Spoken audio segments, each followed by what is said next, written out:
سے نوڈرو کے قریب تھانہ گڑھی خدابخش بھٹو کے حدود گاؤں میرپور بھٹو کے مقام پر مسلح افراد کے فائرنگ موٹر سائیکل پر سوار عبدالغفار ڈاہنی کو قتل کر دیا۔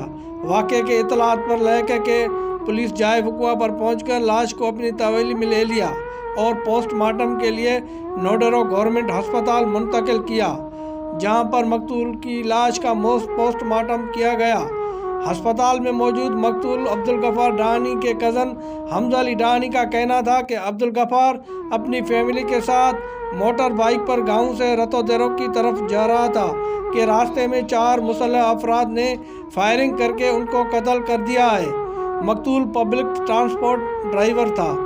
پولیس کے مطابق گزشتہ 4 سالوں سے جیہا اور ڈاہنی برادری کے درمیان خونی تنازعات جاری ہے، جس میں اس وقت تک دونوں فریقین کے 2 عورتوں اور 1 بچے سمیت 12 افراد لقمہ اجل کا شکار بن گئے ہیں، جس میں جیہا برادری کے 6 افراد اور ڈاہنی برادری کے 2 عورتوں اور 1 بچے سمیت 6 افراد قتل ہو چکے ہیں۔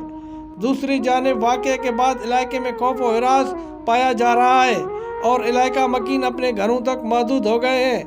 مزید کسی اور واقعے کے پیش آنے سے قبل پولیس نے پورے علاقے کو اپنی حفاظتی تحویل میں لیتے ہوئے مختلف مقامات پر پولیس چوکیاں قائم کر دی ہیں۔